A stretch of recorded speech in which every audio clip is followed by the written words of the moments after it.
Herzlich willkommen zu einem neuen Video auf meinem Auswanderkanal. Und heute geht es ums Thema Frauen. Und ich bin ja wieder auf der Suche nach einer festen Freundin. Und ich habe jetzt Paola kennengelernt.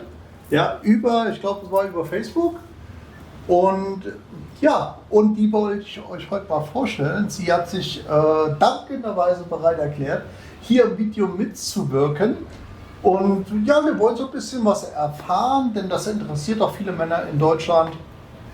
Wie lernt man ein gutes Mädchen kennen?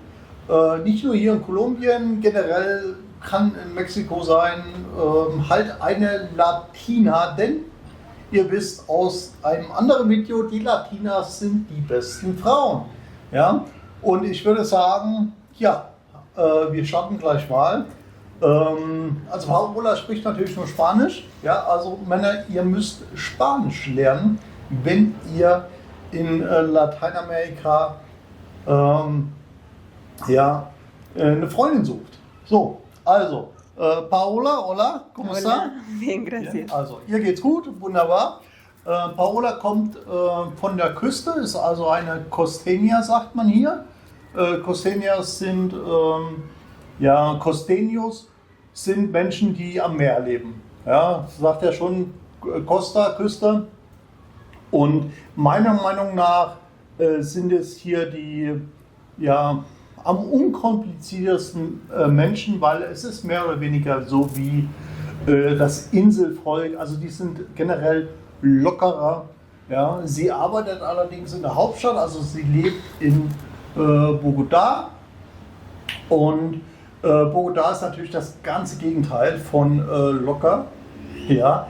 Deswegen bin ich ganz froh, als ich sie kennengelernt habe, sagte sie mir, Bogotá, dachte, nicht so gut, aber ich komme aber eigentlich ursprünglich vom Meer und dann war das natürlich schon viel besser für mich. Ja, ich bin sicher, man hat viele Fragen an so Mädchen, deswegen fangen wir jetzt mal an. Ich bin heute schlecht vorbereitet, weil wir haben schon Pläne, wir wollen morgen ins Zoo. Das Video kommt dann demnächst im Laufe der Woche im größten Zoo von Kolumbien. Und ich bin schon gespannt, weil man muss ja auch immer ein bisschen Mädchen einladen, einen guten Eindruck machen und überraschenderweise kennen die Kolumbianer eigentlich sehr wenig vom Land, weil sie halt nicht so viel reisen. Ja? Meistens ist es eine finanzielle Frage, ja? Aber früher war es sehr wenig verbreitet, also viele haben ihre eigene Stadt noch nicht mal mehr verlassen. Ja? Heute reist man ein bisschen mehr, aber ist natürlich immer kostenintensiv, weil die meisten verdienen hier nur den Mindestlohn. Ja? Also fragen wir doch mal, was Paola so macht. Paola, ¿dónde trabajas? En el aeropuerto. Also sie arbeitet im Flughafen und in qué parte? El Dorado. In Bogotá, Flughafen natürlich. Sí. Was hält sie denn so von dem Vergleich zwischen den einheimischen Männern und zu Ausländern? Das würde mich auch mal interessieren. ¿Qué opinas la diferencia de la gente que viene acá, de los colombianos y de extranjeros? Me gustan los extranjeros. ¿Te gustan los extranjeros? Also Sí. ihr gefallen die Ausländer. ¿Y por qué? El trato es diferente. Ja, also sie meint, das Verhalten, die Umgangsform von Ausländern mit den einheimischen Frauen hier ist anders. Ja, ¿en qué sentido? Lo machista que son los colombianos, no todos, pero sí, Okay. muchos. Ja, also habe ich mir schon gedacht, die lateinamerikanischen Männer sind sehr Machos. Ja, ich glaube, das ist der deutsche Begriff. Sehr machohaft und Das spüren die Frauen und viele sind der Meinung, die Ausländer, also natürlich nicht alle Ausländer, es gibt auch Arschlöcher, viele, ja, aber viele empfinden halt, dass die Ausländer sie ein bisschen besser behandeln, nicht so machohaft, wie das hier die Kolumbianer tun. Ja? Und deswegen ist es doch relativ häufig, habe ich auch von anderen Freunden gehört, dass sie lieber einen Ausländer bevorzugen, als jetzt einen einheimischen Mann. Es ist natürlich noch ein anderer Aspekt, der finanzielle Aspekt. Ja, den darf man nicht vergessen. Aber dennoch, viele Frauen sind der Meinung, ein ausländischer Mann wäre für sie besser als ein einheimischer. Das ist doch sehr interessant. Ja, wie gesagt, wir haben uns ja eigentlich gerade erst kennengelernt. Wir sind so seit 2 Wochen, seit 3 Wochen waren wir so ein bisschen am Chatten. Und also auf WhatsApp. Und dann hat sie flexibel gesagt, und ich habe auch Zeit gehabt, habe ich gesagt, komm schon mal besuchen. Und hat sie gleich gesagt, ja. Also viele Mädchen sind hier wirklich sehr flexibel. Wenn die eine Chance sehen, einen guten Mann kennenzulernen, dann kommen die dich auch besuchen. Du musst also nicht irgendwie monatelang den Teppich ausrollen wie bei einer deutschen Frau. Ja? Und das ist halt also sehr spontan hier die Mädels. Ja?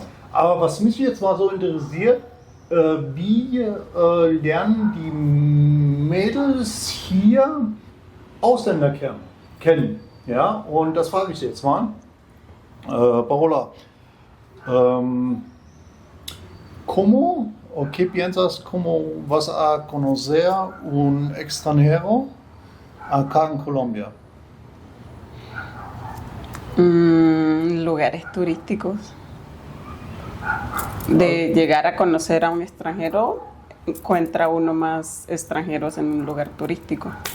Also sie sagt, in Tourismuszonen, wo sich jetzt viele Ausländer aufhalten, das sind meistens natürlich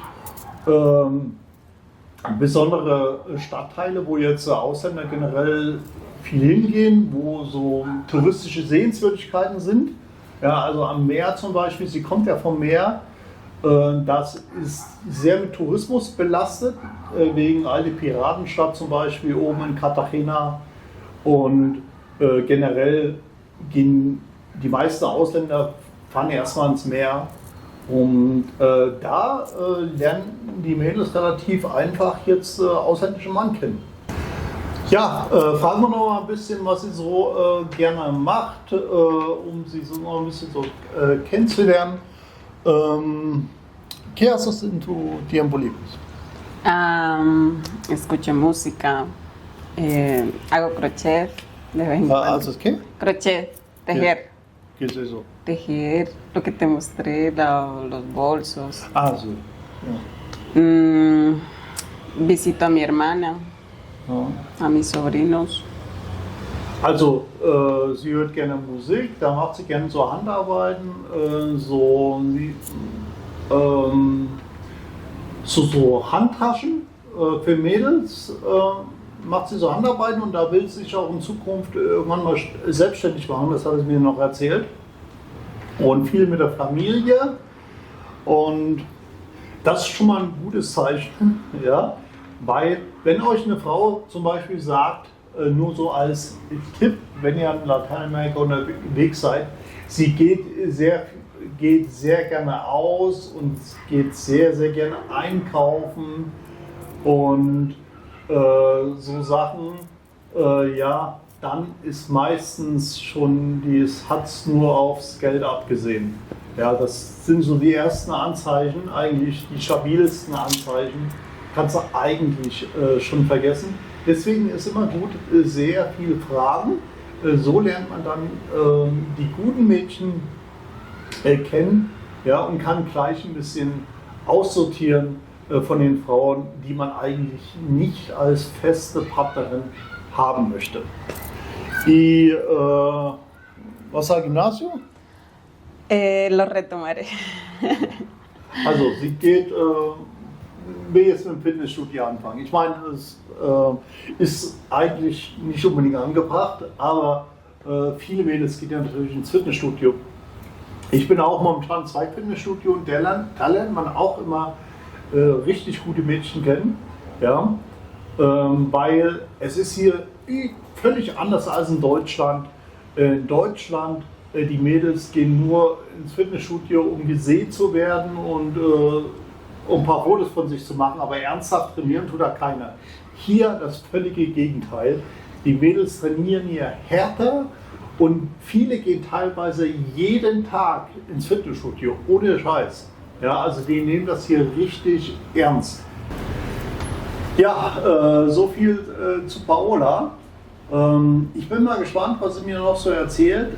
Die nächsten Tage, sie ist ja noch ein bisschen hier. Morgen gehen wir dann ins Zoo. Sie, mañana vamos al zoológico. Sí. Also sie freut sich schon richtig drauf.